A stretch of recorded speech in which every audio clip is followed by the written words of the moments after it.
Enak sekali kau maki ancor istrimu, hina istrimu. Itu pemberian Tuhan Allah. Harus tahu bersyukur.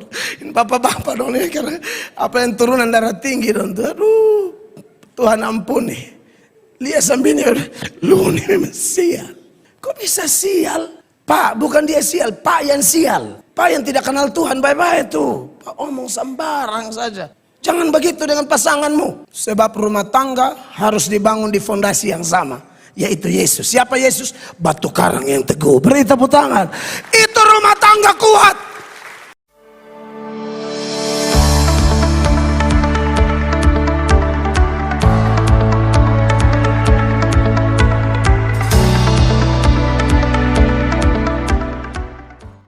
Ulangan 29 ayat 29.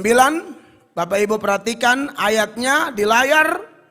Lalu kita baca sama-sama dalam hitungan ketiga. 1, 2, dan 3. Hal-hal yang tersembunyi ialah bagi Tuhan Allah kita.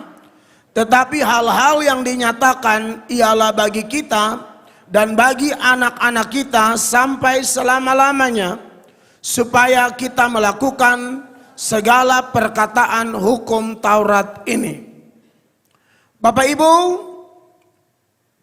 jemaat keluarga besar Rohidoko dan seluruh rumpun keluarga yang terkait di dalamnya, lalu keluarga Hormu, Wungubelen, Atok, Fanggidae, dan semua rumpun keluarga yang terkait di dalamnya beserta jemaat terkasih tamu undangan, menarik bahwa kita akan khotbah pernikahan, tapi ayatnya terpilih dari Ulangan 29 ayat 29. Selama saya jadi Kristen, bahkan jadi pendeta, saya belum pernah dengar orang khotbah pernikahan dari ayat ini. Ini ada mama pendeta juga di sini. Jarang-jarang, Mak, ya.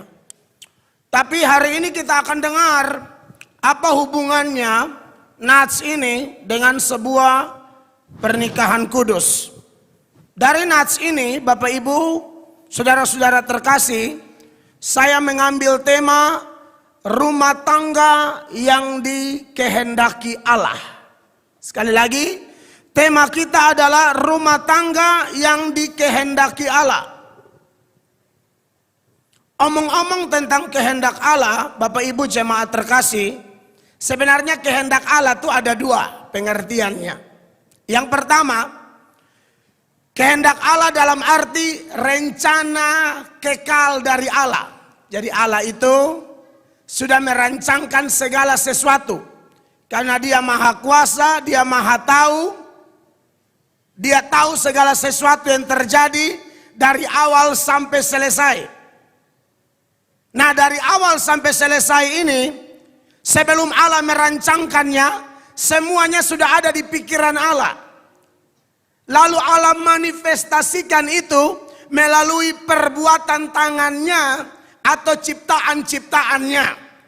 Jadi bumi ada, itu karena sudah ada sebelumnya di pikiran Allah. Matahari, bulan, bintang, itu bukan dadakan. Itu ada di pikiran Allah, makanya Allah kemudian buat. Termaksud rumah tangga atau manusia. Jadi kalau bicara tentang rencana Allah dalam artian rencana kekekalan Allah ini kehendak Allah yang tidak bisa dibatalkan oleh siapapun. Tidak bisa. Sebagai manusia kadang-kadang kita tidak mengerti. Tapi kalau semakin kita bergaul karib dengan Tuhan, dekat dengan Tuhan, maka Tuhan akan buat kita mengerti. Contoh, orang biar mau saleh kayak apapun, rajin baca Alkitab, rajin berdoa, suka pelayanan, orang bikin sakit hati dia ampuni, tidak balas jahat dengan jahat, lihat orang susah langsung bantu, atau sejumlah perbuatan-perbuatan baik lainnya yang menuturkan bahwa dia orang saleh. Tapi tetap dia manusia terbatas yang bisa saja tidak memahami kehendak Allah seperti yang saya bahas ini dalam arti pertama. Contohnya apa? Bapak Ibu kan tahu Ayub. Ayub itu bahkan Tuhan sendiri yang mengakui kesalehannya. Dan Tuhan tanya setan lagi, dari mana? Setan bilang jalan keliling dunia. Nah setan kalau jalan keliling dunia tuh misinya cuma satu. Cari orang untuk bisa ditelan.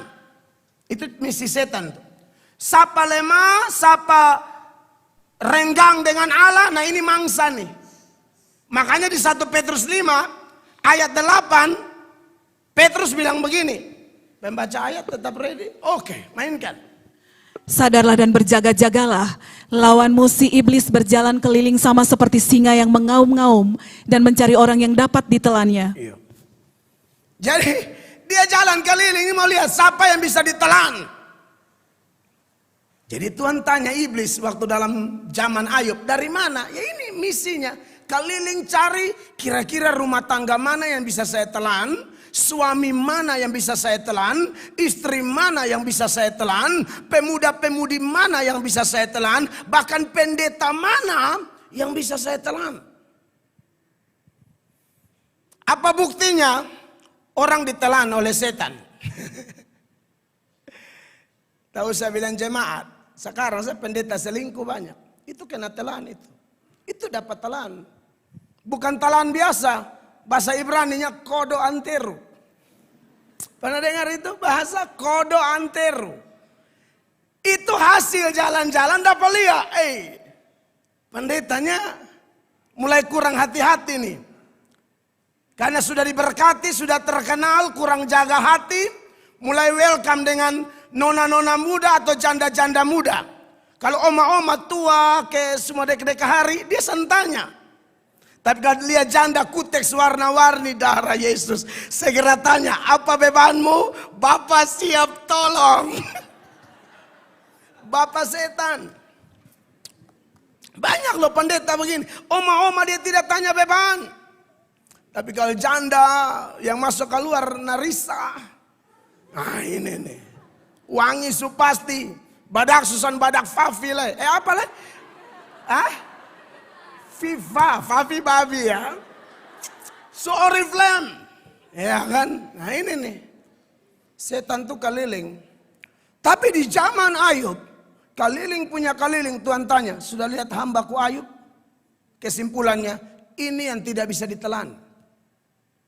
Makanya di dalam Ayub 1, 8 dan seterusnya. Mulai ayat 8 dia bilang begini nih. Lalu bertanyalah Tuhan kepada iblis, apakah engkau memperhatikan hambaku Ayub? Sebab tiada seorang pun di bumi seperti dia, yang demikian saleh dan jujur, yang takut akan Allah dan menjauhi kejahatan. Terus? Lalu jawab iblis kepada Tuhan, apakah dengan tidak mendapat apa-apa Ayub takut akan Allah? Iya, jadi setan pun tahu. Begitu. Nah, saudara-saudara, dan akhirnya kita tahu cerita selanjutnya atas seizin Allah. Tuhan izinkan setan, silakan mencobai hambaku. Karena aku tahu kapasitas imannya, kualitas imannya, aku tahu. Dia pasti tidak akan menyangkal aku. Dan Bapak Ibu tahu, pencobaan itu gila-gilaan. Anak 10 orang dalam 1 hari mati. Beta anak ampas 1 panas tinggi, saya beta terganggu. Ini anak 10 mati dalam 1 hari. Harta paling kaya di bagian timur itu Ayub. Harta rata tanah sampai bukan nol lagi, minus. Minus. Semua orang-orang dekat menjauh. Karena Ayub sudah miskin lagi. Dia mengalami satu penyakit. Itu luka dari ujung kepala sampai ujung kaki. Jarak 10 meter pun baunya Ayub sudah terasa. Pembantu yang dulu sangat segan kepada Ayub pun tidak mau dekat-dekat dengan Ayub lagi. Dalam kondisi begini berkaitan dengan kehendak Allah dalam arti pertama. Level rohani seperti Ayub pun kewalahan memahami rencana Allah yang indah itu. Pusing juga. Makanya kalau Bapak Ibu baca terus sampai Ayub bilang apa? Terkutuklah hari ketika aku dilahirkan. Ayub saking stresnya merasa bahwa lebih baik saya jangan lahir. Kalau lahir hanya untuk mengalami duka dalam 1 hari, anak 10 orang mati sekaligus. Lebih baik saya jangan lahir kalau harus mengalami bencana bertubi-tubi dan sangat mengerikan. Makanya Ayub 3 ayat 1 sampai seterusnya, dia buka mulut mulai kutuk hari lahir. Buat apa lahir kalau menderita model begini? Sesudah itu Ayub membuka mulutnya dan mengutuki hari kelahirannya. Terus, Maka berbicaralah Ayub, biarlah hilang lenyap hari kelahiranku dan malam yang mengatakan seorang anak laki-laki telah ada dalam kandungan. terus, Biarlah hari itu menjadi kegelapan, janganlah kiranya Allah yang di atas menghiraukannya dan janganlah cahaya terang menyinarinya. berarti apa yang saya katakan itu benar. Tuhan akui kesalehannya dan itu pasti dia saleh. Karena kalau Tuhan yang puji tidak meleset. Tuhan yang puji benar-benar itu kualitas sebagai Allah yang maha tahu, dia tahu ini isi hati orang kayak apa, imannya kayak apa dia tahu. Kalau tetangga puji hati-hati. Hati-hati. Kalau tetangga kan ada memang saudara, ada tetangga itu tukang makan puji, tetangga lain tahu. Pokoknya jam kopi sore dia angka-angka. Kopi sore. Itulah dia berteriak, eo. Kan ada orang makan puji, buatan tambah angka dia tambah, Nah ini gampang karena telan juga. Tapi Ayub tidak begitu. Bapak Ibu bayangkan kondisi sampai hari lahir dia kutuk. Semiskin-miskinnya kita, siapa sih yang ulang tahun kutuk hari lahir? Tidak ada. Bahkan di ulang tahun saya itu saya bersaksi itu. Saya paksa diri tak lalu. Di usia berapa begitu ulang tahun undang pengkhotbah. Sampai makannya apa? Kacang hijau. Kacang satmok, air setengah ember. Dibokar bacicak, beb mama yang masak. Jadi belihat kacang dong mengambang, tuh beta sedih sekali. Tapi mau ke mana lagi gitu loh. Khotbah enak. Tapi waktu makan-makan, beliau muka turun semua. Betanya dong, enak. Tuhan baik. Ternyata becek di mama bilang gula kurang. Dia bilang pantas kau muka bangka saya. Pengkhotbah luar biasa, kacang hijau kurang gula. Artinya Anda lihat, sesusah-susahnya saya, biar kacang hijau aja. Yang penting kawan-kawan kumpul. Benar ini, saya omong tidak omong kosong. Tapi Ayub sampai kutuk hari lahir ini stres tingkat berapa? Level karmana, level berat. Tapi Anda lihat, ketika Tuhan mulai proses sampai akhirnya Tuhan pulihkan dia, baru Ayub mengerti, aduh tidak ada rencana Tuhan yang gagal. Dulu saya tidak mengerti, ini kelihatan di Ayub 42 ayat 1 dan 2. Ayub bilang begini. Maka jawab Ayub kepada Tuhan, aku tahu bahwa engkau sanggup melakukan segala sesuatu. Haleluya. Dan tidak ada rencanamu yang gagal. Amin. Aku tahu bahwa engkau sanggup melakukan segala sesuatu dan tidak ada rencanamu yang gagal. Jadi, kalau kehendak Allah dalam arti rencana Allah tidak mungkin gagal. Walaupun kadang kita sulit memahaminya. Itulah kita dan Tuhan. Rancangan kita, jalan kita dibanding dengan rancangan Allah dan jalan Allah. Yesaya 55 ayat 8 dan 9 bilang, itu bedanya seperti langit dan bumi. Tunjukkan dulu. Sebab rancanganku bukanlah rancanganmu, Bukan.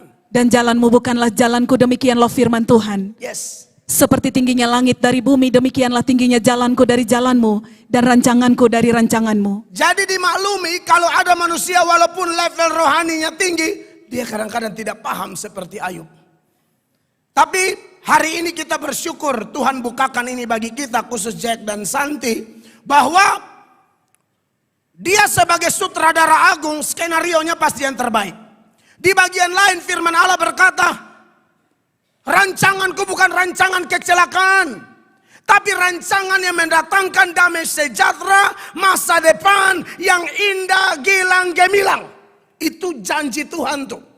Dan saya sudah tegaskan, Allah bukan manusia sehingga ia berdusta. Apa yang dia firmankan pasti dia genapi secara sempurna sampai detail-detailnya. Itu Tuhan.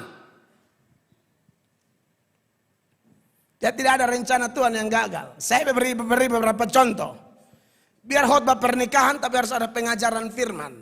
Karena yang nikah ini hamba Tuhan dua-dua, jadi mesti pengajaran firman. Saya kasih contoh lain ya. Berkaitan dengan kehendak Allah ini yang tidak bisa gagal. Tapi sebelum saya kasih contoh supaya lebih mantap, saya kasih tahu dulu arti kehendak Tuhan yang kedua. Kalau yang pertama adalah rancangan Allah. Rancangan kekekalan Allah, ini tidak bisa gagal. Tapi yang kedua, kehendak Allah dalam artian apa yang Allah mau kita lakukan bagi dia. Nah kalau dalam hal ini bisa gagal. Misalnya Allah suruh rajin berdoa, kan bisa saja kita tidak rajin karena satu dan lain hal. Mengampuni, bisa saja kita tidak mengampuni karena terlalu sakit mungkin masalah yang kita hadapi. Bertobat, bisa saja orang tidak bertobat. Jadi kehendak Allah dalam arti yang pertama itu tidak mungkin gagal. Tapi dalam arti kedua bisa gagal karena itu tergantung manusianya. Dia mau ikut atau tidak. Kalau yang pertama jangan bilang gagal, tidak mungkin gagal. Saya contohkan. Contoh dalam urusan keselamatan jiwa lah. Alkitab memberi informasi. Sebelum langit dan bumi diciptakan, ternyata sudah ada daftar orang-orang yang Allah pilih untuk diselamatkan atau yang kemudian nanti dia lahir, perjalanan hidupnya berlangsung, ada saat di mana dia bertobat dan menerima Yesus sebagai Tuhan dan Juru Selamat pribadi. Dalam hal ini tidak mungkin gagal. Apapun caranya, orang ini pasti bertobat. Segelap apapun, serusak apapun masa lalunya, tapi karena dia sudah dipilih sebelum dunia dijadikan, dia pasti akan bertobat. Saya contohkan, banyak data sih. Efesus lah, pasal 1 ayat 4 dan seterusnya. Sebab di dalam Dia Allah telah memilih kita sebelum dunia dijadikan, supaya kita kudus dan tak bercacat di hadapannya. Garis bawahi kalimat itu Bapak Ibu. Sebab di dalam Dia, di dalam Yesus, Allah telah memilih kita kapan? Sebelum dunia dijadikan. Diteguhkan lagi ayat 5 dan seterusnya. Dalam kasih Ia telah menentukan kita dari semula oleh Yesus Kristus untuk menjadi anak-anaknya sesuai dengan kerelaan kehendak-Nya. Dengan kata lain Bapak Ibu, kalau ada orang hari ini bisa percaya Yesus, mengakui Yesus sebagai Tuhan dan Juru Selamat satu-satunya, maka orang itu sebenarnya dia sudah dipilih sebelum dunia dijadikan. Andai kata dia dipilih, katakanlah pada saat dia sakit Tuhan sembuhkan, dia jadi bertobat. Pas mau bangkrut Tuhan pulihkan ekonominya, kemudian dia bertobat. Atau dia ada dalam zona nyaman, tapi dia merasa ada kekosongan secara rohani di dalam dirinya. Lalu dia ikut dengar hamba Tuhan tertentu berkhotbah, lalu melalui khotbah itu Allah melahirbarukan dia. Maka pengkhotbahnya tidak layak terima pujian. Pengkhotbahnya tidak boleh bilang, oh dia bertobat gara-gara saya. Oh tidak. Tidak, itu orang memang telah ditentukan sebelum dunia dijadikan. Paulus dan Barnabas itu diutus ke bangsa-bangsa non-Yahudi. Lalu mereka beritakan Injil. Orang-orang non-Yahudi atau orang kafir menurut pandangan Yahudi itu mereka dengar. Lalu kemudian mereka percaya. Lalu dalam tulisan Dr. Lukas kasih tahu kenapa mereka percaya. Karena Tuhan memang sudah tentukan mereka. Bandingkan Kisah Para Rasul, ini buku kedua Dr. Lukas, pasal 13 ayat 47-48, 47 duluan. Sebab inilah yang diperintahkan kepada kami, aku telah menentukan engkau menjadi terang bagi bangsa-bangsa yang tidak mengenal Allah, supaya engkau membawa keselamatan sampai ke ujung bumi. 48. Mendengar itu bergembiralah semua orang yang tidak mengenal Allah, dan mereka memuliakan firman Tuhan. Perhatikan. Dan semua orang yang ditentukan Allah untuk hidup yang kekal menjadi percaya. Itu kalimat menarik. Dan semua orang yang ditentukan Allah untuk hidup yang kekal menjadi percaya. Kalau dibalik, kenapa dia percaya? Karena dia sudah ditentukan Allah seperti yang tercatat dalam Efesus 1 ayat 4 dan 5 itu. Saya menyadari ini. Saya khotbah ini sudah tahu berapa ribu kali khotbah. Dan saya lihat Tuhan jamah orang, Tuhan pulihkan orang, kesaksian jelas. Tapi melihat ada ayat-ayat ini, saya tidak berani memuji diri. Saya takut sekali sampai hari ini. Saya tidak berani bilang, oh dia bertobat gara-gara bet. Kok beta kalau khotbah itu kan. Jangan, itu pendeta bodoh kalau ada pikiran begitu. Paulus bilang apa? Aku menanam, Apolos menyiram, tapi pertumbuhan Allah.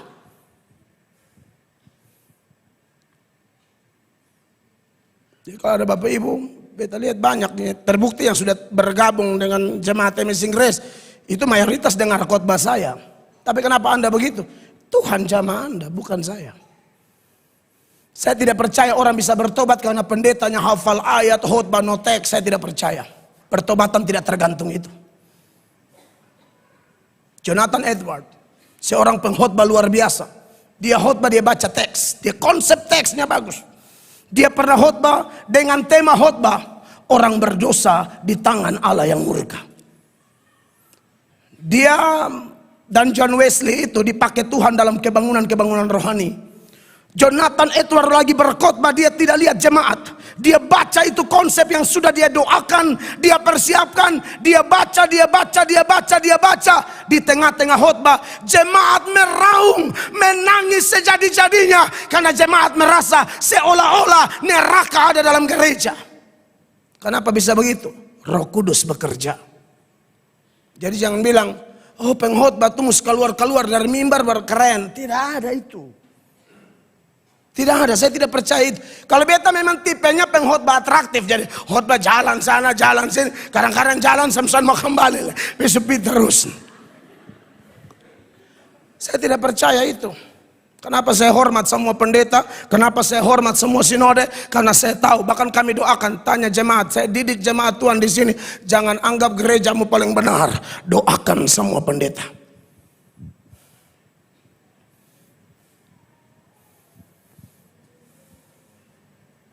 Bapak Ibu jemaat. Tapi kalau kita bicara tentang keselamatan, yang kita bahas ini, yang data-data tadi, itu kehendak Allah dalam artian pertama. Kalau dalam artian kedua, ada ayat bilang begini, dalam 2 Petrus 3 ayat 9 ya, perhatikan ayatnya. Tuhan tidak lalai menepati janjinya, ya. Sekalipun ada orang yang menganggapnya sebagai kelalaian. Terus. Tetapi ia sabar terhadap kamu, karena ia menghendaki supaya jangan ada yang binasa, melainkan supaya semua orang berbalik dan bertobat. Garis bawahi kalimat ini. Karena ia menghendaki. Supaya apa? Jangan ada yang binasa, melainkan supaya semua orang berbalik dan bertobat. Betul ya? Ini kehendak. Kata menghendaki artinya Tuhan mau. Misalnya di ruangan ini, tidak ada kita yang binasa, Tuhan tidak mau. Semua harus berbalik dan bertobat. Tapi pertanyaannya, orangnya mau atau tidak? Ini arti kedua soalnya. Pakai bahasa Kupang, pendeta mau bataria sama gargantang mau putus karena mau khotbah, hanya bini yang bertobat. Laki tetap gila sampai masa peti. Masa peti ini mati, bukan dia masuk sembarang loh ya. Kau tuh boleh bataria, bertobat hanya istri yang tertarik lalu datang kepada Allah. Tapi laki bilang lulu, beta. Laki rasa diri hebat. Lulu, beta. Banyak laki sombong begini. Dia lupa kalau dia itu makhluk rapuh. Apa mampan dengar dulu penyakit flu babi? Yang flu babi, yang mati orang. Jadi jangan rasa geng pak. Kamu tuh uap, sebentar angkat lalu lenyap. Jadi rasa diri kuat. Hidup sementara 70-80 bertobat. Ya kalau mau, kalau saudara mau saudara ada urusan. Anggap saudara tidak dipilih.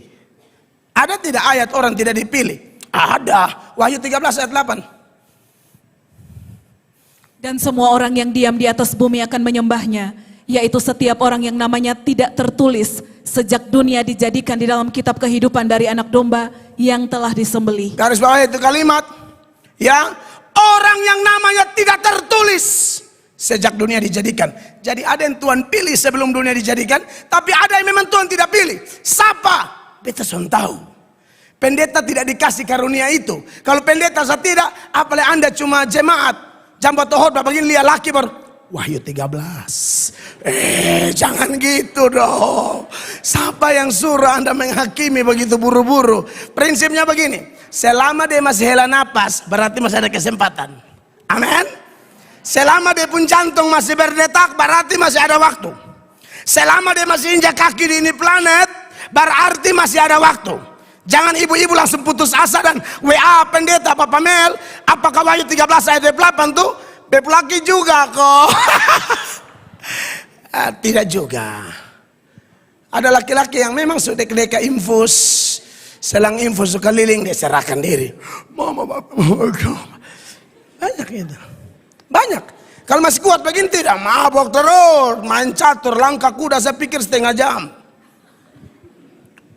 Hidup nol, hasil kaboak, mau makan enak terus, mau pulang nol. Bini tanya, bawa apa? Dia masih hidup, selalu bersyukur. Laki sial.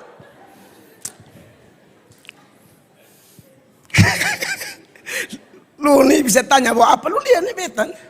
Be punya waktu lebih berharga. Lu baca seada di ayat, dia bilang. Apa ibu? Jadi begini.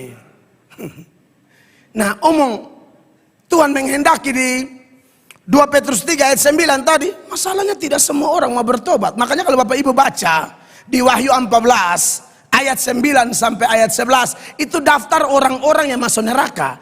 Neraka itu ada penghuninya. Siapa mereka? Mereka yang tidak mentaati kehendak Allah dalam arti kedua itu. Disuruh bertobat tidak mau. Disuruh ambil keputusan tunda-tunda. Saudara tahu salah satu dosa terbesar di hidup ini bernama dosa apa? Dosa penundaan. Mau datang ke Tuhan kok tunda-tunda, alasan begini, alasan begitu. Syukur-syukur kalau saudara pun nasib ke penjahat di sebelah Yesus yang bertobat. Tidak semua orang nasib begitu loh. Syukur-syukur kalau nasib begitu.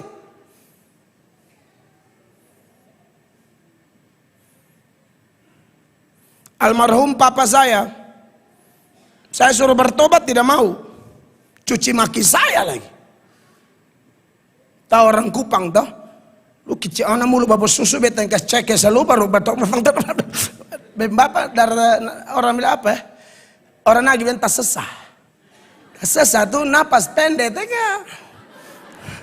Tahu kan napas pendek teh. Apa-apa just paning. Bapak bertobat. Itu teh. Tak sesahnya. Namanya anak tuh bebol bateria kali ini masa bebol keluarga besok ajak. Tapi masalahnya keluarga ini punya kepala sendiri, hati sendiri, free will sendiri. Besan punya kuasa rubah dong. Tapi beta rindu. Bapak bertobat. Lu mau masuk surga sendiri. Biar bapak pergi neraka. Wih, waktu dengar itu tuh beta ngeri lo. Lu mau pergi surga napi. Bapak di neraka. Wih, beta tambah ngeri. Wih, mau injili kayak apa nih? Akhirnya beta bawa dalam doa sa. Tukojo kakak telepon, bapak sakit. Singkat cerita bawa ke dokter periksa, oh ternyata tumor ganas. Tumor batang paru-paru sudah menggerogoti tubuh beliau, almarhum. Kalau kami berdua bapak tua bilang, Mel, Bapak Sukarmana nih. Wih, beta dalam hati nih. Wih, dulu bapak tua bilang neraka ya. Neraka dan tumor. Tumor tuh gak ada apa-apanya dibanding neraka. Jadi lu jangan rasa hebat. Baru tumor aja bapak bilang, Bapak Sukarmana nih. Mel. Waktu sendiri-sendiri bilang, Bapak ingat dulu. Bapak bilang neraka. Tumor son di level di neraka. Tumor saya Bapak son sanggup tanggung kok mau neraka lagi. Bapak ingat, kepada orang keras panggilannya keras. Orang lembut pakai khotbah aja bertobat. Orang keras mesti tunggu yang begini-begini. Tumor, kanker, bangkrut. Oh tetap balik kepala di bawah kaki di atas. Apa harus begitu Tuhan panggil ketong?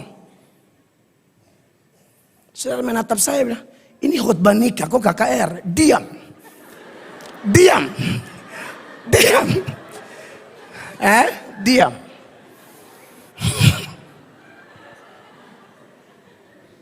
Diam. Ini kan berangkat contoh-contoh. Kalau Anda tanya, ini khotbah nikah kok KKR? Jawabannya khotbah nikah, tapi pengkhotbahnya pengkhotbah KKR. Makanya begini, kan gitu, beres kan? Itu aja kok repot. Jadi dari keluarga Hormu, Ngobelen, atau Fanggedaya yang hadir, Rohi Doko dong, ya mas ya.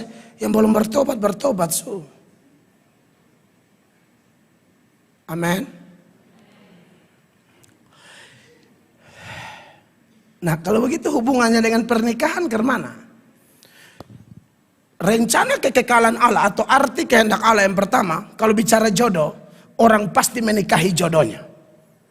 Karena apa yang Allah sembunyikan itu akan Allah bukakan tepat pada waktunya. Allah sembunyi kita tidak tahu. Ayub juga tidak tahu kalau pemulihan itu akan terjadi. Tapi waktu pemulihan itu terjadi, Ayub bilang, wow, tidak ada rencana Allah yang gagal. Dari kehendak Allah yang bersifat tersembunyi. Ingat ya, Ulangan 29 ayat 29 itu ada dua kehendak Allah. Satunya tersembunyi, satunya dinyatakan. Yang tersembunyi itu porsi Allah, rahasia Allah. Yang dinyatakan itu porsi kita. Karena itu dinyatakan atau tidak disembunyikan. Dari skenario Allah, Jack dan Santi ini memang jodoh. Allah bukakan tepat pada tanggal 21 Februari 2023 di mata para saksi, di mata jemaat semua dan keluarga, bahwa kehendak Allah yang Allah sembunyikan. Bapak Edi, orang tua dari Mas Santi ini, beliau tidak pernah tahu jodoh anaknya siapa. Betul Bapak? Atau Bapak pernah ada penglihatan nanti ada nyong-nyong, fonten, nah tidak ada tuh Bapak? Tidak ada. Betul-betul tersembunyi. Keluarga Rohidoko juga tidak bisa bayangkan bahwa nanti betul orang Sabu nih dapat nona larantuka camporote. Tidak ada yang tahu. Tapi waktu yang tersembunyi itu dibukakan, kita memuliakan Allah. Amin. Wow, waktu Tuhan indah tepat pada waktunya. Ini menarik. Kan kita tahu tuh, gedul dulu kata orang lah ini tahu sama renung tak lama banyak contoh. Pacaran dan sapa, nikah dan sapa, ya kan? Pacaran dan ini botol sulia. Tanda-tanda telah nyata. Iya kan? Kan waktu nikah, pacaran di SMA, SMP, kuliah, mungkin ada bayangan. Jangan sampai dia bepu laki. Jangan sampai dia bepu istri. Ada yang pacaran sampai 8 tahun, 9 tahun. Tidak jodoh. Jadi dan bayi ngausat. Banyak contoh ya.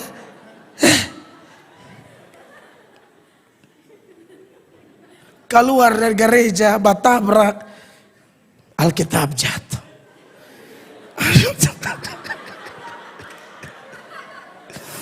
Angka. Lihat pertama. Kakak aku.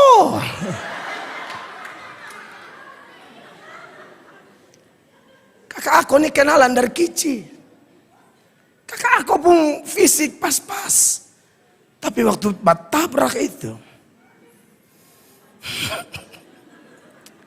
Rasanya lain. Saudara lihat ini kan. Kita semua punya pengalaman tuh.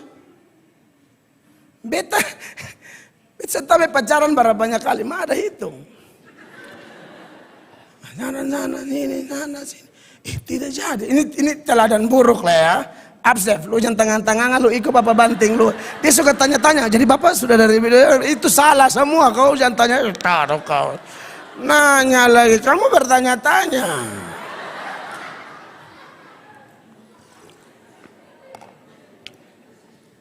Saudara lihat. Kadang-kadang kita bilang ini. Bukan.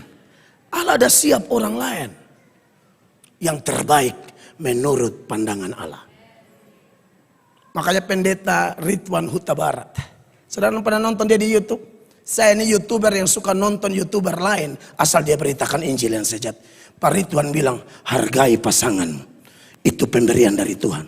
Lihat Tuhan Allah. Bahwa dalam skenario kekekalannya. Allah menyiapkan laki-laki terbaik ini bagi saya. Hormat dia. Allah siapkan perempuan terbaik ini bagi saya. Cintai dia.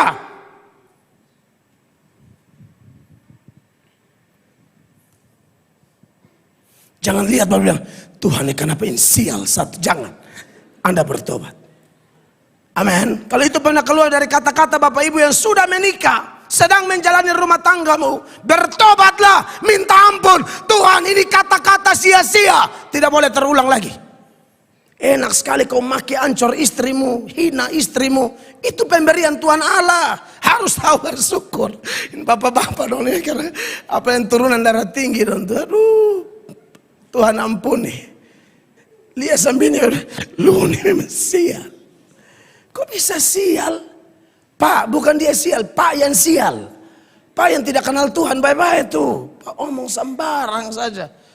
Jangan begitu dengan pasanganmu. Tapi kalau bicara kehendak Allah yang dinyatakan, sekali lagi ya, Ulangan 29 ayat 29 itu hal-hal yang tersembunyi, nah itu Tuhan punya urusan. Tetapi hal-hal yang dinyatakan ialah bagi kita. Nah, urusan rumah tangga yang dikehendaki Allah, kita tidak bicara yang tersembunyi. Kita bicara yang dinyatakan sekarang. Kira-kira apa yang Allah kehendaki dari rumah tangga, sebuah rumah tangga? Yang pertama, catat. Pasangan suami istri harus sama-sama bulat hati percaya bahwa Tuhan Yesus adalah satu-satunya jalan dan kebenaran dan hidup. Tidak bisa orang masuk surga kalau tidak melalui Yesus. Itu harus mantap di hati. Kalau tidak, jangan coba-coba pacaran bahkan nikah dengan dia. Tidak boleh. Harus satu hati. Hanya Yesus satu-satunya jalan. Tidak ada bilang kalau Yesus tidak bisa, hubungi ini, omong kosong, sesat itu. Tidak ada. Yesus itu the one and only way. Tidak ada jalan lain. Makanya Anda yang belum menikah, cari pasangan satu iman. Beda iman tidak boleh. Amin. Jomblo-jomblo. Wah, ini Anda menambah beban doa buat saya. Coba aminnya cuma satu, Pak. Ini semua. Amin. Darah Yesus berkuasa.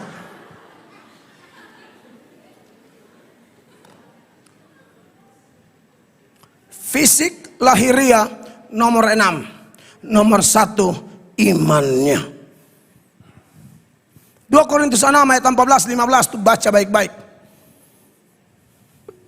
Janganlah kamu merupakan pasangan yang tidak seimbang dengan orang-orang yang tak percaya. Ya. Sebab persamaan apakah terdapat antara kebenaran dan kedurhakaan, atau bagaimanakah terang dapat bersatu dengan gelap?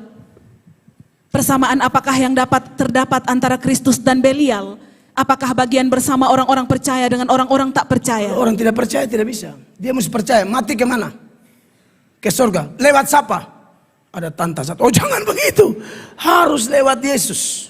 Titik. Itu satu-satunya jalan. Amin. Tapi mungkin ada saudara yang sedikit kritis karena sering baca Alkitab juga kali atau dengar khotbah orang. Pak Mel bilang harus sama-sama percaya Yesus sebagai satu-satunya jalan. Bukan salah satu loh ya, satu-satu. Itu mutlak, absolut. Katanya harus satu iman, satu agama. Tapi kenapa ada ayat di dalam 1 Korintus 7 ayat 12-13 bunyinya begini. Kepada orang-orang lain aku, bukan Tuhan, katakan, kalau ada seorang saudara beristrikan seorang yang tidak beriman. Nah, itu istri seorang yang tidak beriman di situ. Tidak satu iman artinya. Terus. Dan perempuan itu mau hidup bersama-sama dengan dia, janganlah saudara itu menceraikan dia. Terus, 13. Dan kalau ada seorang istri bersuamikan seorang yang tidak beriman, dan laki-laki itu mau hidup bersama-sama dengan dia, janganlah ia menceraikan laki-laki itu. Ini Paulus alamatkan surat kepada jemaat yang sama, yaitu Korintus. Yang pertama dalam 2 Korintus 6, 14-15 bilang, harus sama-sama orang percaya. Percaya Yesus sebagai Tuhan dan Juru Selamat. Kok tiba-tiba 1 Korintus 7, 12-13 bilang, kalau ada yang tidak beriman, tapi kalau dia mau dan kau, jalani saja sudah. Apakah begitu? Bapak Ibu, karena ada ayat-ayat ini tak terhindarkan saya harus jelaskan. Jadi begini, latar belakangnya ada nih. Ini ayat bukan pernikahan beda agama. Ini ayat di dulunya mereka tidak percaya Yesus, tapi sudah menikah dalam agama lama mereka. Mereka sudah pasangan suami istri. Seiring berjalan waktu, salah satu bertobat, yang satu tidak. Dalam kasus seperti inilah dua ayat ini muncul. Kalau model begitu, jangan bercerai. Jangan. Kenapa?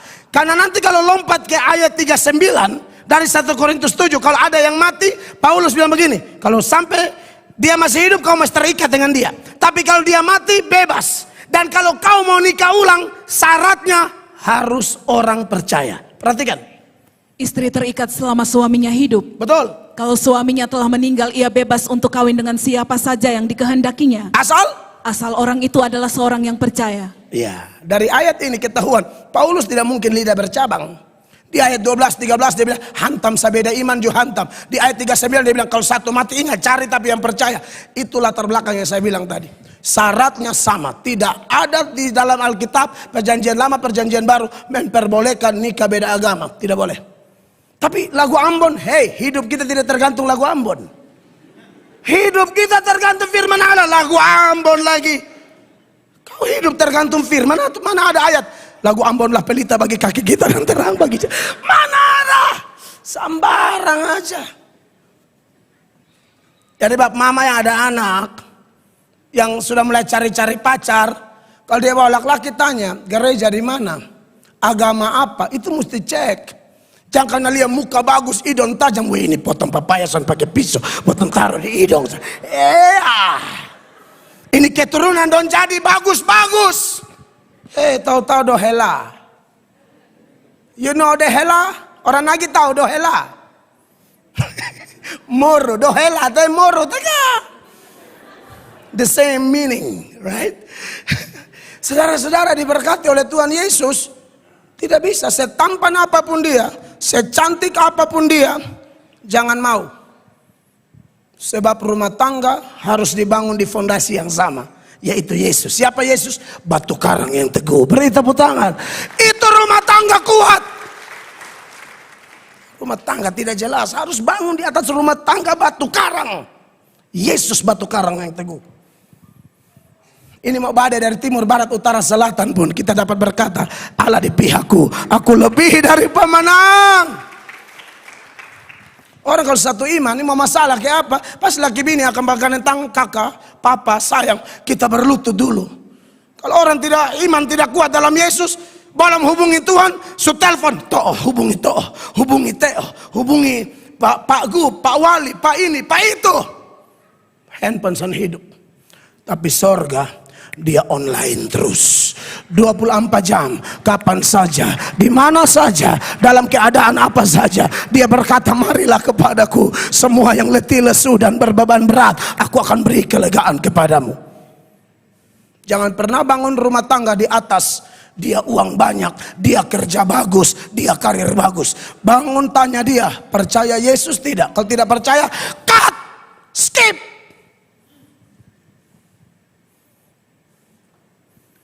Saya begitu bersemangat karena yang nikah ini para pelayan dan juga adik saya dan juga calon pendeta. Dan ini luar biasa. Saya bergairah sekali mengkhotbahkan ini. Makan-makan gampang lah, sate-sate gampang lah. Ini lebih penting. Amin. Manusia hidup bukan dari roti saja atau sate atau kuah bakso. No. The word of God.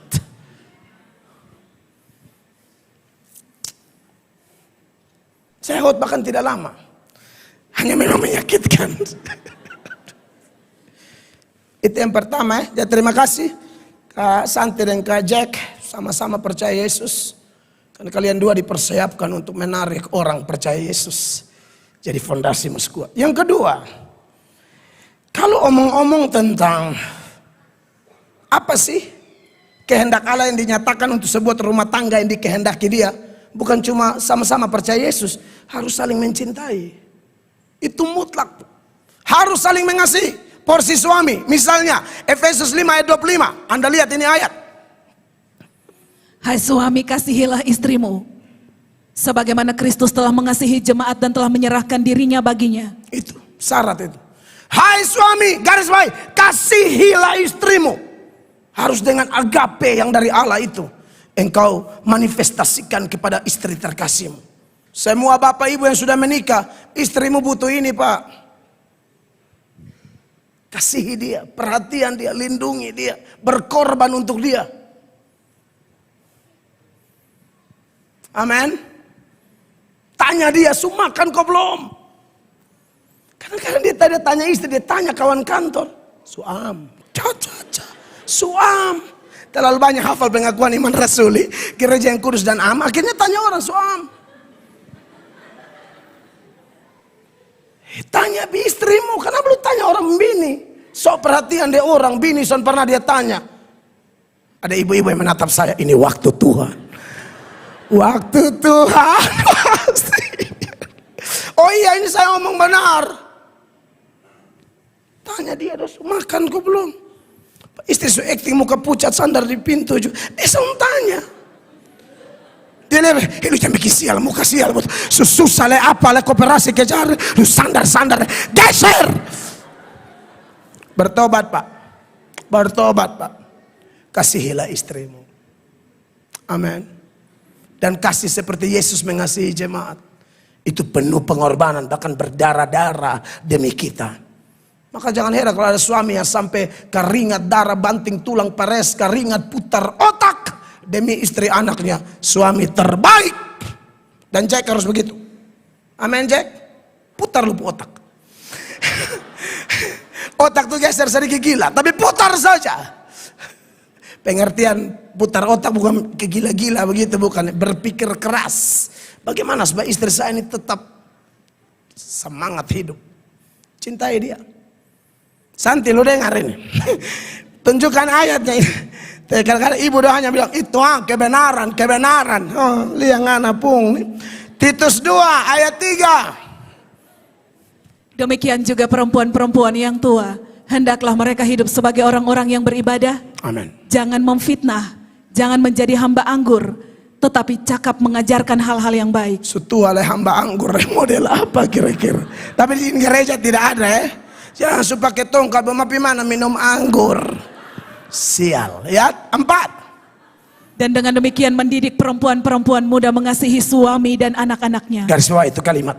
Mendidik apa? Perempuan-perempuan muda mengasihi suami dan anak-anak. Cinta itu harga mati. Bukan cuma suami cinta istri, istri cinta suami. Pintar-pintar lihat kalau dia pulang kantor capek tuh, jangan begini, TikTok. Wah itu jahat, itu istri bodoh. Sorry to say.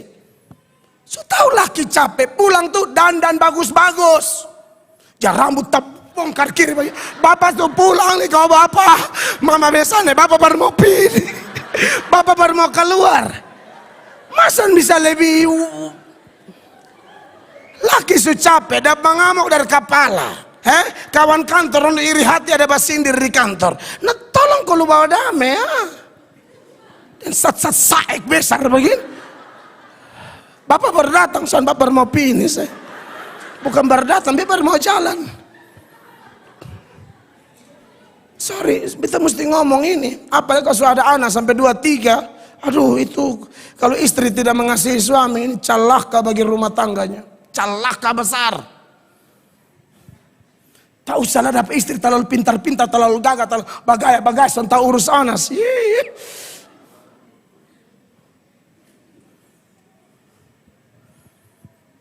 Son kok anak bilang, betul kan mesti fitness, mesti jaga badan. Jaga badan. Terlalu banyak jaga badan, dan dia kok laki yang kita kurus. Ma jaga terus. Ma jaga. Bapak tambah kisut. Kasihan ya. Kok mama yang jaga? Oh ampun deh.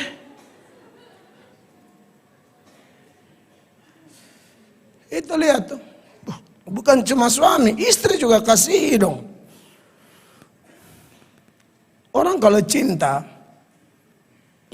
itu ada debaran di dalam hati itu ya. Cinta tuh begitu, ada semacam debaran yang sulit dijelaskan dengan kata-kata ya. Tapi yang pernah merasakan ini Anda paham benar. Di dalam Kidung Agung 4 ayat 1 sampai 15, khususnya ayat 9 saja. Dia bilang begini. Engkau mendebarkan hatiku Dinda, pengantinku.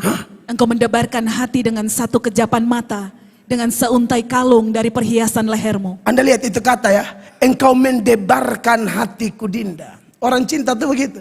Dia lihat di pasangan tuh ada debaran yang aduh karmana ya. Itu sama kayak Adam lihat Hawa, langsung Adam bilang, ini tulang dari tulangku. Ini daging dari dagingku. Ada satu getaran yang luar biasa. Begitu pula sebaliknya. Jangan sepihak saja, harus dua-dua.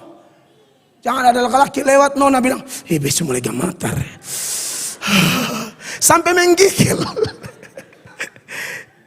Ini cek, kalau memang kakak juga rasa yang sama berarti cinta. Tapi kalau gematar sendiri, malaria. Betul tuh apa? Malaria. Bebab mantu ini pakar malaria. Solusinya cuma satu. Minum apa? Air pepaya. Kita semua keluarga yang sakit apa bilang air pepaya. Benar loh, khasiatnya luar biasa. Sampai satu kali ada orang yang minta berdoa dengan saya nih. Ada beban, bilang setan ganggu. Cari pendeta Melato mau doa, pas opa ada. Bila opa ada tamu, opa lihat tahan, beta siap. Ini nyong datang so. Opa tanya, no? Engkau sakit apa no? Nah ini kita rasa macam setan ganggu. Opa bilang, terada. Kita lihat engkau ini bukan setan, engkau ini cacing. Opa ngomong, engkau ini cacing nih, kita lihat engkau ini malaria. Dua kemungkinan Jo. Kalau bukan cacing, engkau malaria. Kalau engkau cek, kalau malaria air pepaya Jo, sembuh. Pikir apa sudah terjadi di luar kan gitu. Habis mereka keluar, ini orang sana ada lah. Opa itu orang tadi, nih di Subale kita kasih tahu dia engkau bukan setan, malaria nih engkau nih.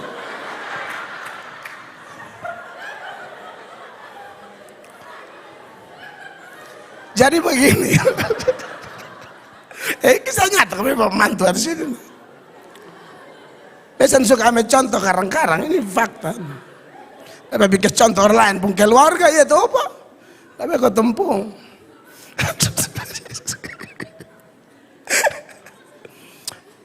Saudara, dan ini tanda orang ada cinta asmara. Dia lihat dia istri itu, dia suami, dia sayang, dia kagum. Tidak ada perempuan manapun saya lihat bisa menggetarkan saya selain cintaku yang dikuduskan oleh Tuhan. Amin. Dan kalau dia sana ada, ketong kangen, rindu, cari-cari. Itu tanda tuh ada getaran. Makanya di dalam Kidung Agung pasal 3 mulai ayat 1. Ini contoh ya, perhatikan. Di atas ranjangku pada malam hari ku cari jantung hatiku. Iya, tidak ada cari. Ku cari tetapi tak kutemui dia. Kalau tidak ketemu begini, farek sudah dia mau piman malenggang matono. Atau cari lagi, cari terus. Itu baru cinta. Jangan tidak ada yang mati-mati dia tuh tetap balik, tetap balik. Ibu curiga son cinta tuh. Kalau cinta tuh cek posisi nah, iya tuh posisi di dua. Aku hendak bangun dan berkeliling di kota. Keliling kota satu Kupang, contoh dia cari. Keluar sondapa si gimana sondapa dia taruh alak sondapa dia pang. Tano di tak. Perbatasan Takari masuk kembali. Wah hebat ini. Banjir bawa dia sama dia tahu sudah di mana. Pokoknya dia cari.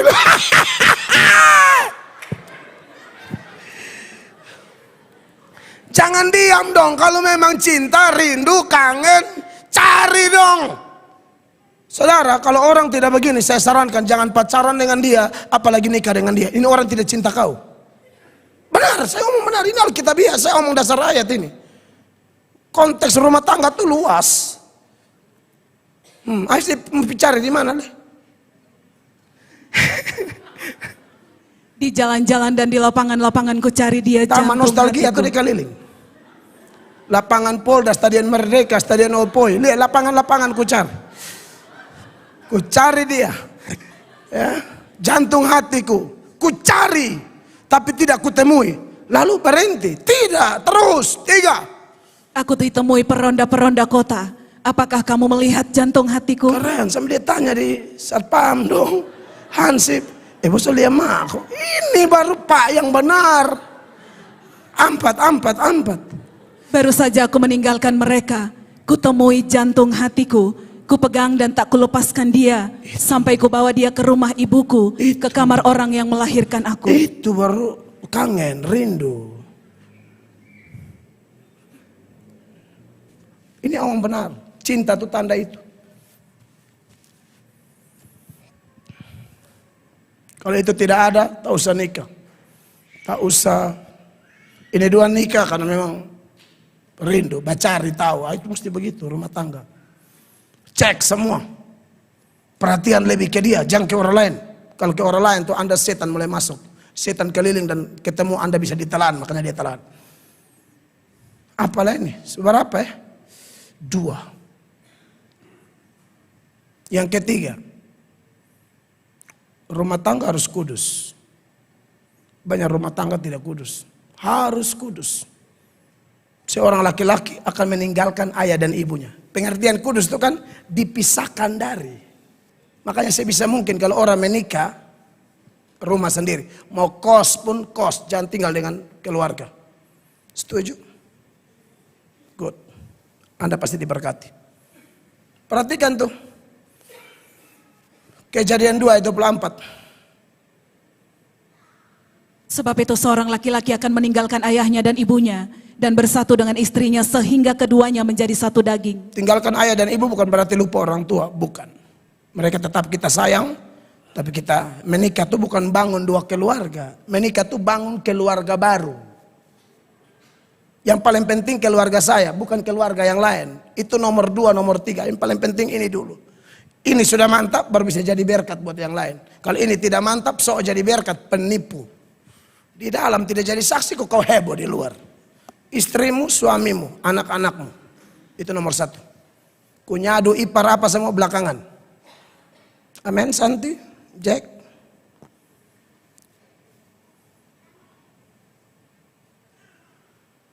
Habis ini usahakan tinggal sendiri. Dan hidup kudus.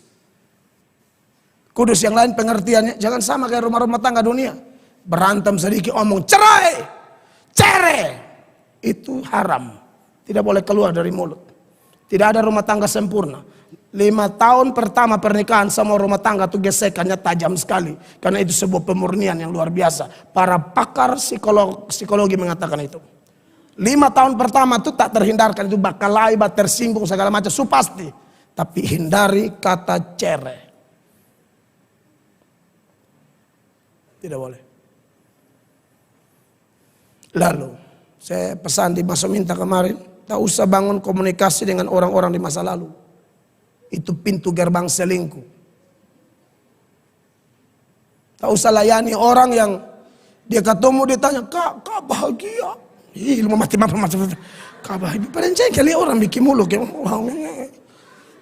Ini setan besar, pengacau rumah tangga orang. Itu kan menyanyi, karena harus hidup kudus. Saya sudah lihat, saksikan, pendeta aja tumbang. Saya ini nasihat saya, ini jemaat. Ada jemaat yang datang bilang, Bapak ini banyak pendeta jatuh, ini kalau Bapak jatuh, lah ini koton jadi apa? Hanya gara-gara ikut Bapak, nih orang omong katong kiri kanan, dukung Bapak pelayanan, nih orang omong kiri kanan, baru Bapak selingkuh, nih Bapak jadi apa? Wih, dengar itu tuh, beta seperti dikuatkan. Beta bukan tersinggung, beta semakin dikuatkan, lu jaga. Saya pun kakak kandung saya panggil saya lagi. Ya, kakak saya yang itu Beni Atok. Mel di mana bisa datang? Oh, kenapa nih beb kakak panggil?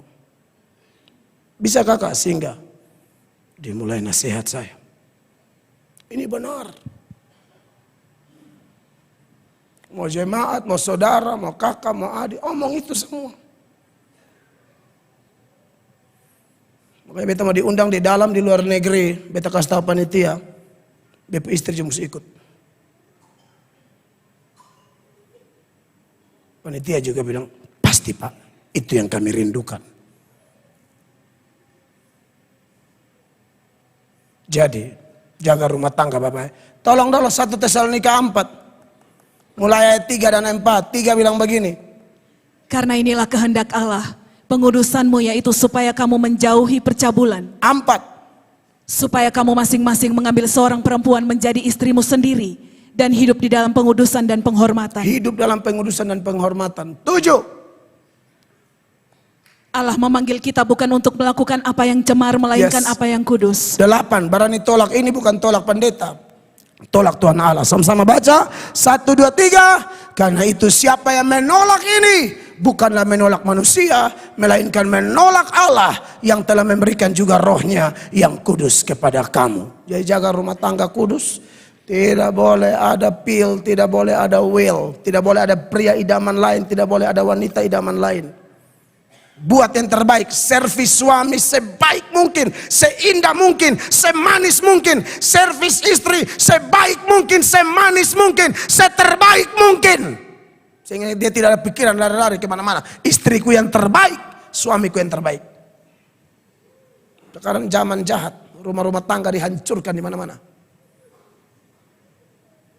Mendengar saya khotbah, seorang ibu mengatakan, aduh beta ini ada pacaran, dia orang Pulaki. Ada ibu omong begitu, benar. Tapi beta mau bertobat. Beta waktu dengar itu, ini perempuan hebat. Entah orang mau dia masa lalu apa. Tapi dia pembahasa begitu, beta senang. Mereka kan paling alergi dengar khotbah. Ada yang datang bilang, dengar mel atok tuh hanya kastalanjang orang. Padahal be omong ini baik, karena di Kupang ini biar salib keliling di mana-mana. Pejina selingkuh terlalu banyak. Makanya beta bateria terus. Tidak hormat kekudusan Tuhan. Tak gatal terlalu. Apa kau sampai bisa hormat Tuhan? Itu lelah anak pun teo. Yang keempat. Terakhir ini. Apa kehendak Allah bagi rumah tanggamu berdua? Atau rumah tangga kita semua? Menikah untuk melayani Tuhan. Kemarin beta seomong di masa minta. Beta tambah di sini lah. Melayani Tuhan itu luar biasa. Manusia lain sana hormat katong, keluarga juga tidak hormat. Kadang-kadang saudara pelayanan keluarga omong tambah. Kau bilang pelayanan. Biasa keluarga setan begitu. Oh saya harus bilang, Anda yang hina keluarga melayani, kau setan. Kau dipakai setan. Hidupmu tidak beres, kau tidak jaga, kau pemulut, kau omong orang melayani lagi. Ini anak dua melayani Tuhan. Dia bosan dua ikut pelayanan sungguh-sungguh. Dong sana hormat bosong, sana apa-apa. Tuhan Allah hormat bosan dua. Pernah baca? Yohanes 12 ayat 26, sama-sama baca. 1, 2, 3. Barang siapa melayani aku, ia harus mengikut aku. Dan di mana aku berada, di situ pun pelayanku akan berada. Barang siapa melayani aku, ia akan dihormati Bapa. Pusing amat sama hormat manusia. Kita cari hormat yang begini. Amin. Layani Tuhan, cinta Tuhan. Saya tahu Anda berdua, karakter Anda seperti apa, sudah komitmen melayani, jangan digoyahkan. Ingat istri Lot, balik tiang garam. Tetap maju, Tuhan memberkati. Beri tepuk tangan yang meriah bagi Tuhan Yesus.